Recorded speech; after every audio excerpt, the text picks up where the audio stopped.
second. I'll be right with you.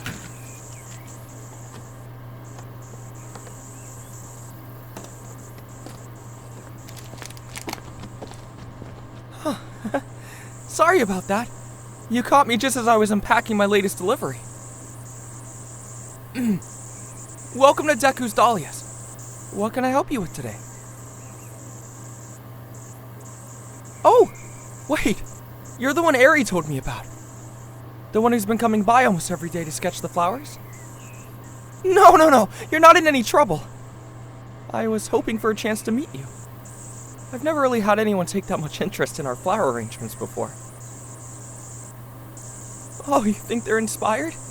I'm glad you think so. I'm the one who puts them together, so hearing an actual artist say that is high praise. Could I, ask your name? It's wonderful to meet you. I'm Izuku Midoriya, the owner. You remember a woman being the owner here? Oh, you must have met my mom. She used to run this place until recently. I took the store over from her when she got married to my stepfather. They moved out to the countryside, and, well, she couldn't bring herself to sell it, so I took over for her. She even let me rename it. Why, Deku? Well, when I was younger, someone called me that. I suppose I wanted to change the meaning from something bad into something that could bring people comfort, you know? Make them smile and give them hope when they need it. Sort of like you do with your art.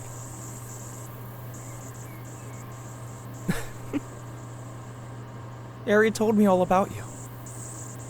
She'd see you coming out of the tattoo parlor down the street when she was outside sweeping and try to take sneak peeks at your sketchbook when she thought you weren't looking. And, thank you, by the way, for being so gentle with her. This is the first job she's ever had, and I want her to have a good experience. It won't be long before she's graduated and out in the real world, you know? Yeah, I guess she is sort of my apprentice in a way. She loves flowers, and I've been doing my best to teach her arrangement and how to take care of them properly. Each one is so different, so it can be a lot to remember, but she does really well.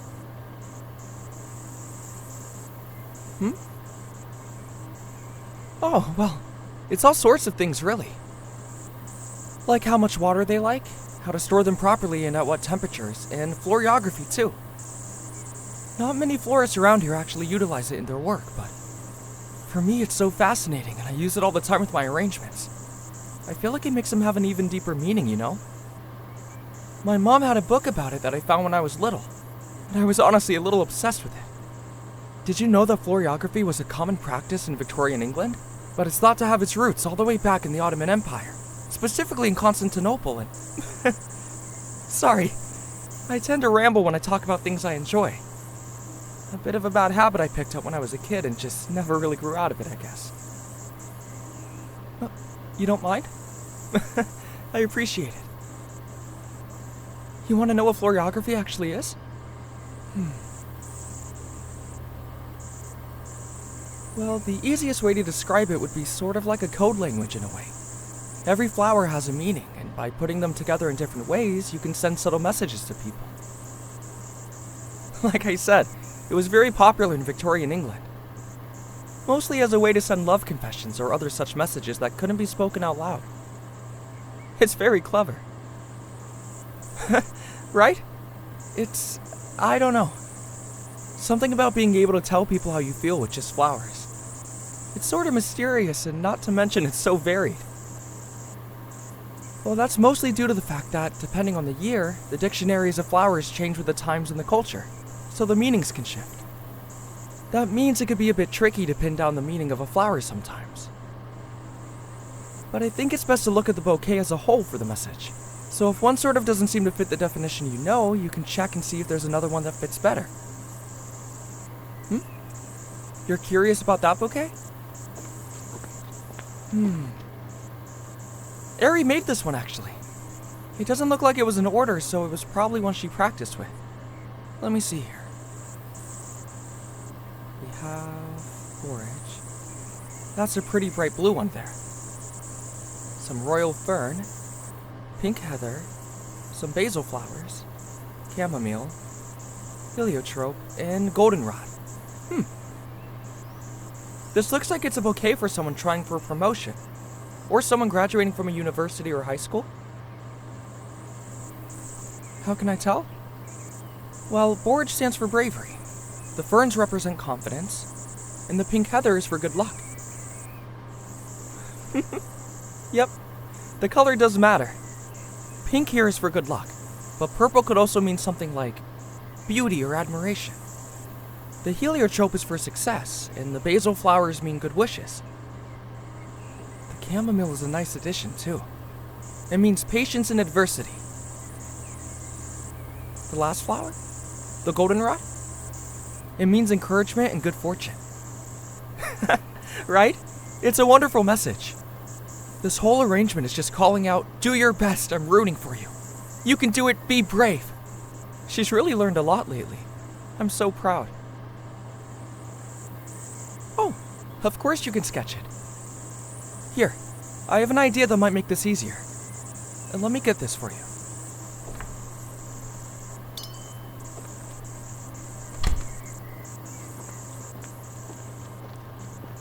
It's just my workbench, but the chair will be much more comfortable for you than standing. There we are. How's that? It's no trouble at all. Feel free to sit here as long as you like. I'll just be over here processing these flowers.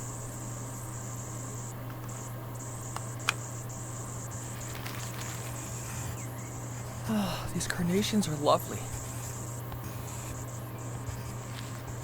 I hope that the new grower would work out. Seems I made a good choice. Oh!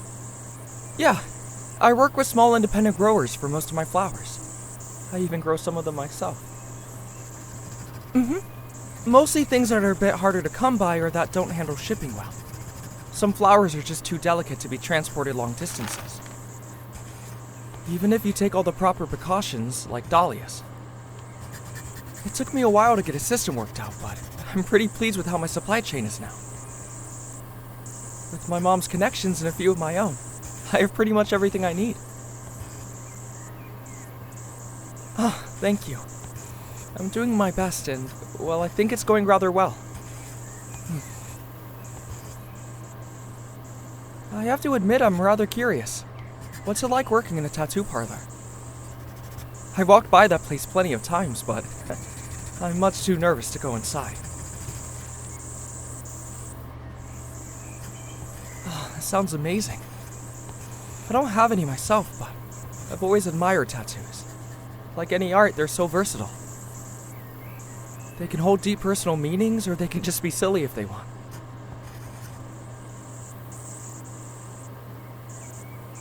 Huh? I'd love to see some of your work. If your sketches are anything to go by, I'm sure they're lovely.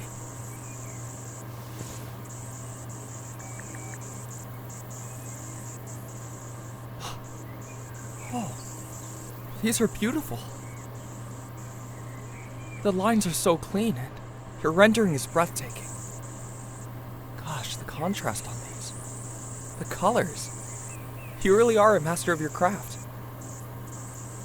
No, I mean it. If I ever was to work up the courage to get a tattoo, I would definitely trust you with it. What would I want? That's a good question. I'm not quite sure yet. I'll have to give it some thought and get back to you on it.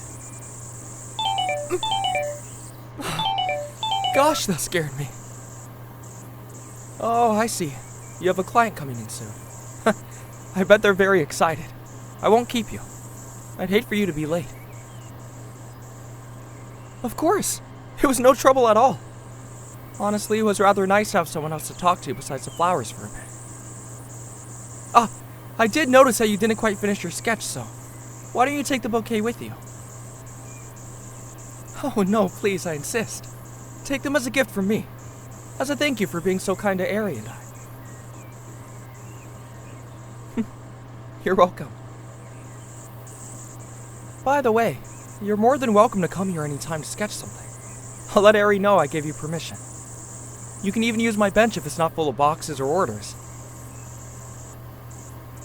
And, if you ever have a specific kind of bouquet in mind for a sketch, I can easily arrange something for you, okay? Just let me know a couple days in advance so I can make sure I have everything I need. You're very welcome. Oh, here. This is my business card. You can text or call me anytime. Huh? My hand? Oh, here. That tickles. This is your number? Thank you. I'll be sure to keep in touch. And please, if your store ever needs any floral arrangements, let me know. I'll make sure to give it my all.